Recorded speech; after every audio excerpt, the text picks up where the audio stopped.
لأجاريهم قلدت ظاهر ما فيهم فبدوت شخصا آخر كي أتفاخر وظننت أنا أني بذلك حزت غنى فوجدت أني خاسر فتلك مظاهر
أتقبلهم الناس لست أقلدهم إلا بما يرضيني كي أرضيني سأكون أنا مثلي تماما هذا لا فقناعتي تكفيني ذاك يقيني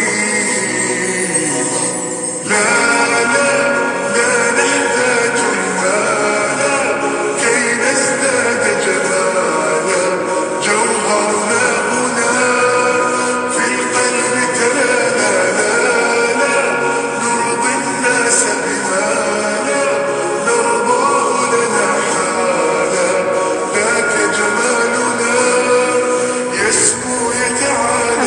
نشه نماز تحیت المسجد که همان 2 رکعت نماز است که مستحب است و هنگام ورود به مسجد خوانده میشه را فراموش نکنید. فضیلت این 2 رکعت نماز این هست که نشانه احترام به خانه خداوند هست و همچنین باعث تطهیر قلب و آماده شدن برای عبادت میشه.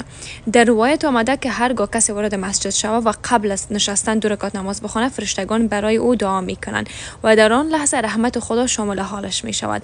و همچنین حدیث داریم که پیامبر اکرم صلی الله علیه و آله و سلم فرمود هرگاه یکی از شما به مسجد وارد شد پیش از آن که بنشیند 2 رکعت نماز بخواند و این حدیث در صحیح بخاری آمده.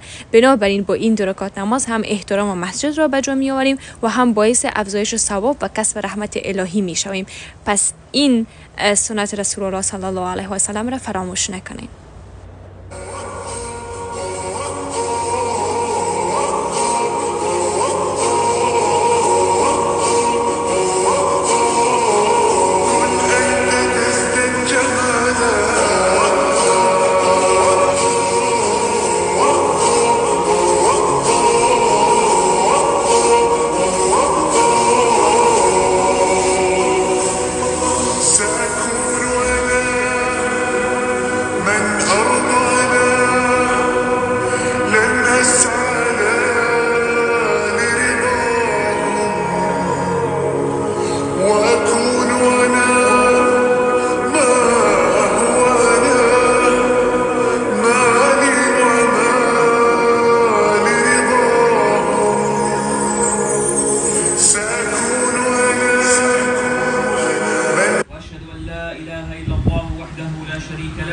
وأشهد أن محمدا عبده ورسوله بلغ الأمانة وأدى الرسالة.